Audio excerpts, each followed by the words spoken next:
Hi everyone! Welcome to my channel, and for today's video ay magluluto tayo ng toge na may karne ng baboy. Kumakain ba kayo ng gulay na toge? Kung yes, tara na, samahan niyo na ako magluto.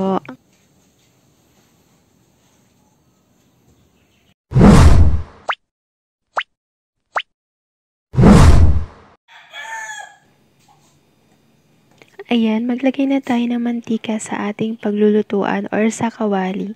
Painitin lamang natin ito sa katamtamang apoy. At kapag mainit na ang mantika, ilagay na natin ang hiniwang karne ng baboy. Hiniwa lang natin ito ng maliliit. Nahugasan at nalinisan na din natin ito. Lutuin lang natin yan hanggang sa maging light brown na ang ating karne ng baboy.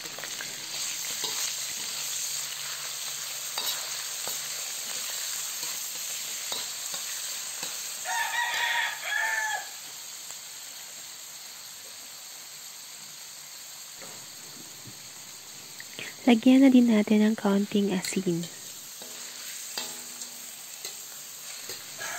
Ituloy lang natin ang paghalo.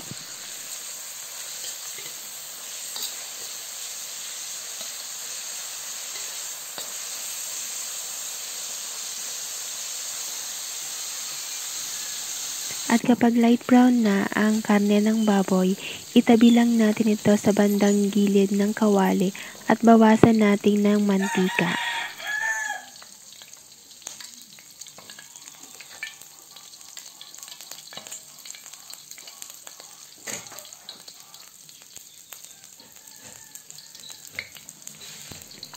Maglagay na tayo ng hiniwang bawang. Maglagay na rin tayo ng hiniwang sibuyas. Gisayin lamang natin ito ng 1 minuto or hanggang sa maluto na ang sibuyas at bawang or kapag malambot na ito.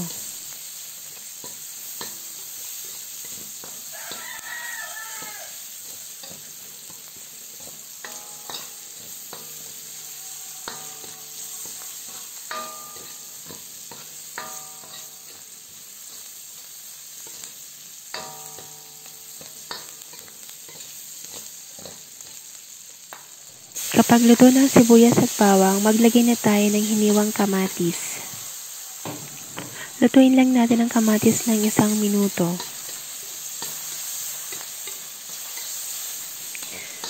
Ayan, haluin na natin lahat.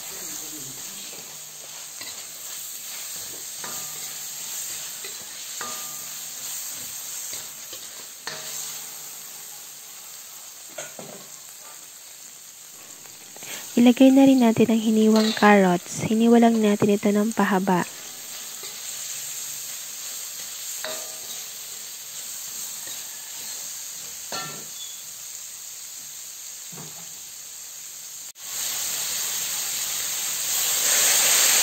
Maglagay na rin tayo ng hiniwang repolyo. Hiniwa lang din natin ito ng pahaba. Gisayin lamang natin yan ng 2 minuto.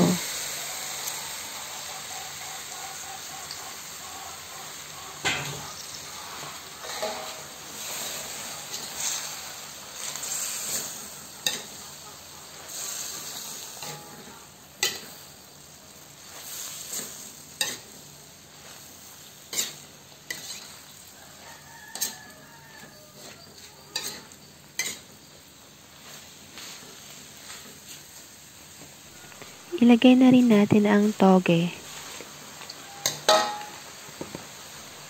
Ang mga gulay na nilagay natin ay nahugasan na natin yan ng mabuti.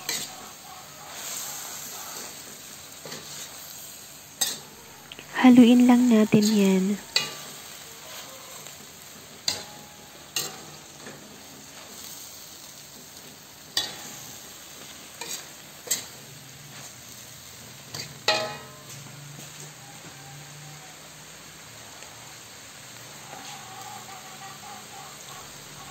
Lagyan na natin ito ng toyo or soy sauce.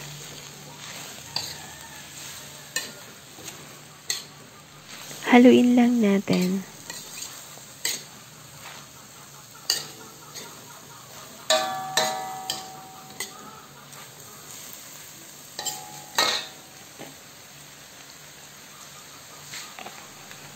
Dagdagan pa natin ng toyo. Haluin lang natin yan.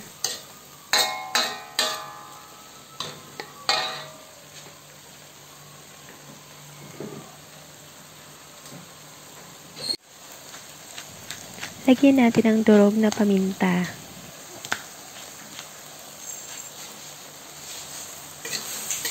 At haluin natin ito.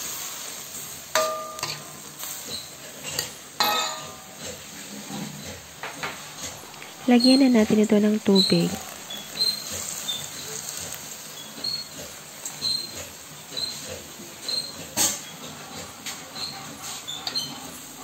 Haluin lang natin yan.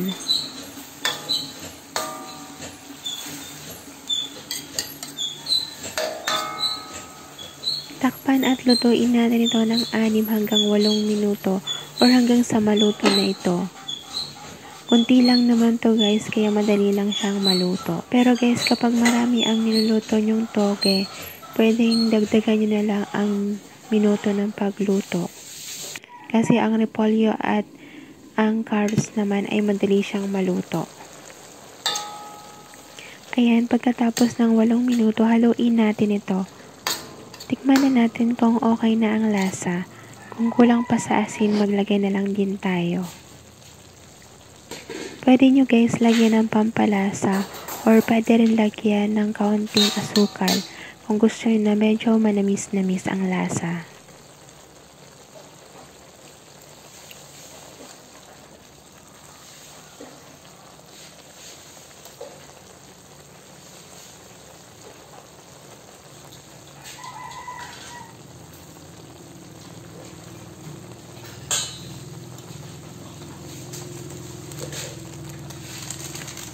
Ayan, naglagay tayo ng pampalasa.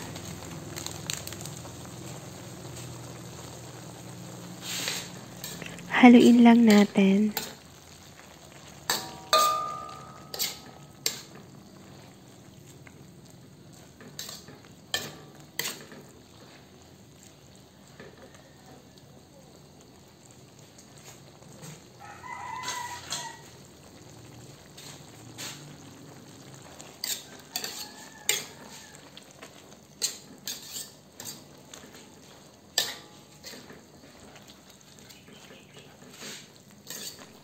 Ayan, tapos na tayo magluto. I-off na natin ang apoy at iserve na natin ito habang mainit pa with rice.